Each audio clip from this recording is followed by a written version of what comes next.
Good afternoon, friends. It's Jayashri with the Finding Freedom podcast. I hope that you're enjoying the beautiful holiday season and the beginning to the new year. Let's jump right into this week's topic.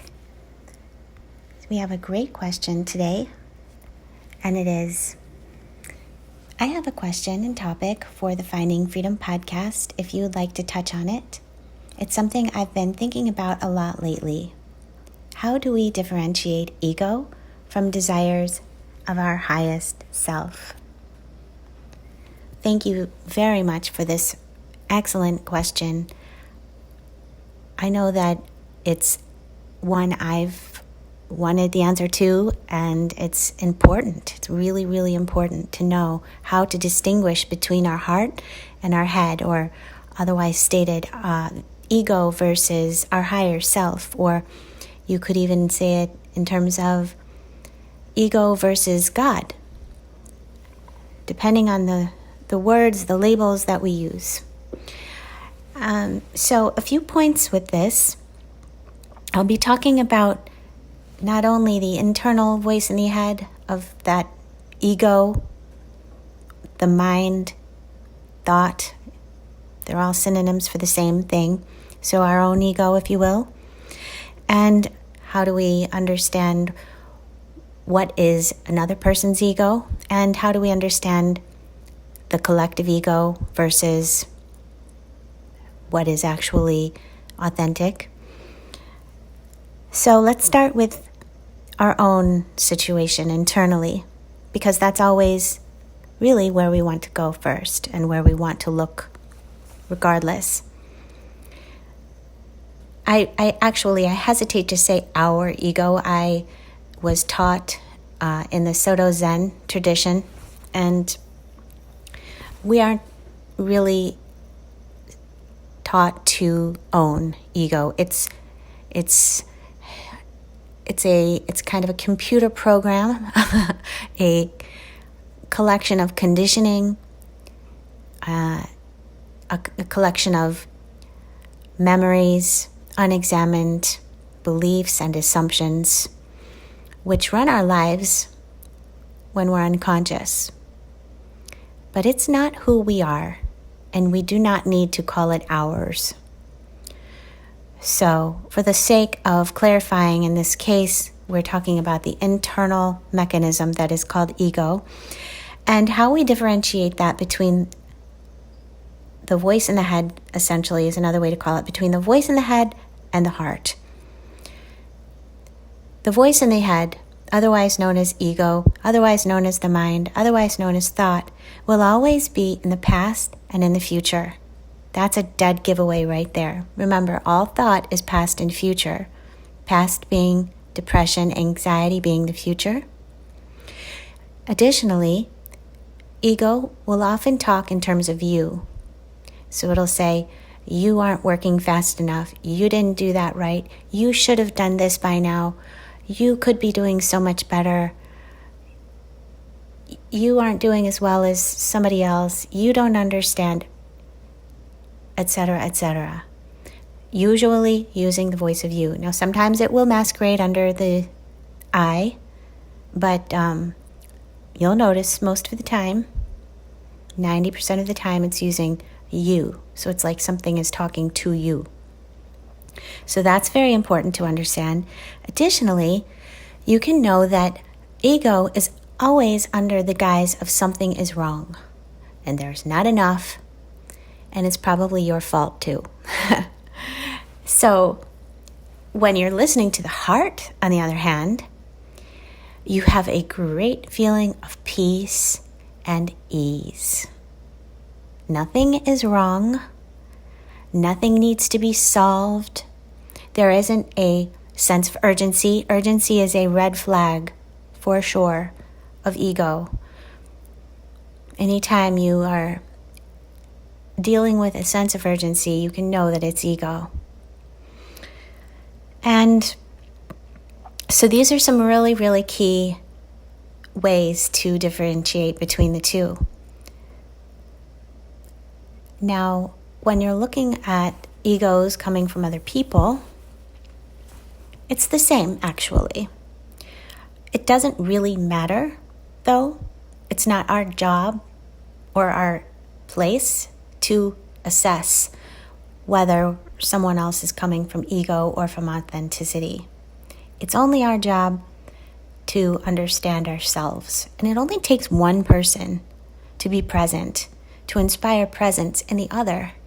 It is not our goal to inspire presence in the other. It is only to be present ourselves, and there is a byproduct of thereby inspiring presence in others. Now, the collective ego, again, same rules apply.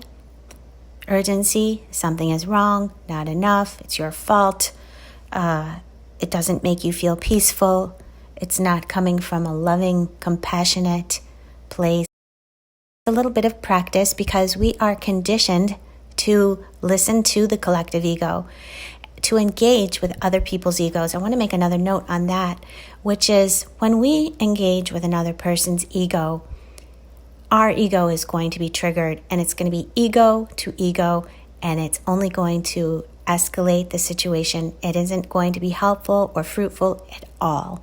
So the best thing to do is step away and take space. Don't engage.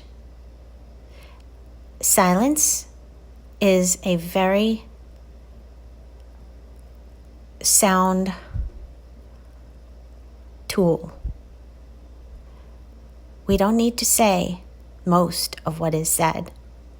And then when we do speak, what we do say will be heard, and it will be incredibly powerful. So when we continually bring everything to an internal perspective, when it comes to our relationships, we take ownership. So anything that triggers us is showing us where we have a blockage. And it's actually very helpful in that way. So rather than saying, how do I solve this problem? We can turn it around and say, why is this triggering me? Because we cannot transcend that which we don't encounter, that which we don't see. And this means that when we're triggered, it's actually a gift and a doorway to greater freedom. When we see things like this, we're basically strengthening ourselves and enabling ourselves to handle whatever comes our way, knowing that we're adequate to our life, no matter what. Now, ego is not creative. So we have a leg up on the situation. Life force is creative. Life force is always in the winning seat. Ego is not creative at all, but it's very persistent.